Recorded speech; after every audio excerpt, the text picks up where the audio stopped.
লাল সবুজ জার্সি গায়ে চাপিয়ে অভিষেক হলো হামজা চৌধুরীর। যেন শেকড়ের টানে ফিরে এলেন তিনি। মায়ের মাতৃভূমির হয়ে খেলার স্বপ্নকে বাস্তবে রূপ দিয়ে পেলেন এক অনন্য অভিজ্ঞতা। ভারতের বিপক্ষে এশিয়ান কাপ বাছাই পর্বের ম্যাচে অভিষেক দিয়ে শুরু করলেন নিজের নতুন যাত্রা। ইংল্যান্ডের মাটিতে জন্মানো এই ফুটবলার বেড়ে উঠেছিলেন লেস্টার সিটির যুব একাডেমিতে। এরপর একসময় ইংলিশ প্রিমিয়ার লিগের মাঠে নিজেকে প্রমাণ করেছেন হামজা। লেস্টার সিটির জার্সিতে তার দুর্দান্ত ট্যাকল, চৌকস ড্রিবলিং আর বুদ্ধিদীপ্ত পাস মুগ্ধ করেছে ফুটবল প্রেমীদের। মাঠের দাপট তাকে ইংল্যান্ডের ফুটবলাঙ্গনে পরিচিত মুখে পরিণত করলেও তার মনে পড়েছিল বাংলাদেশের মাটিতে।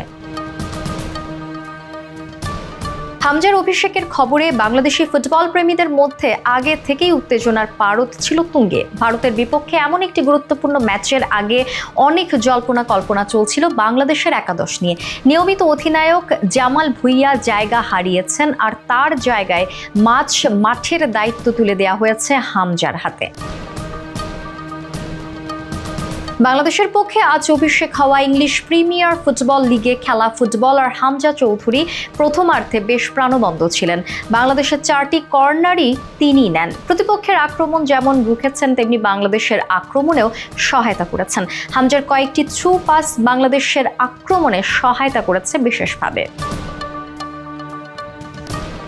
বাংলাদেশ দলের কোচ হেভিয়ের ক্যাব্রেরা মাঠকে শক্তিশালী করার পরিকল্পনা থেকে হামজাকে একাদশে রেখেছেন।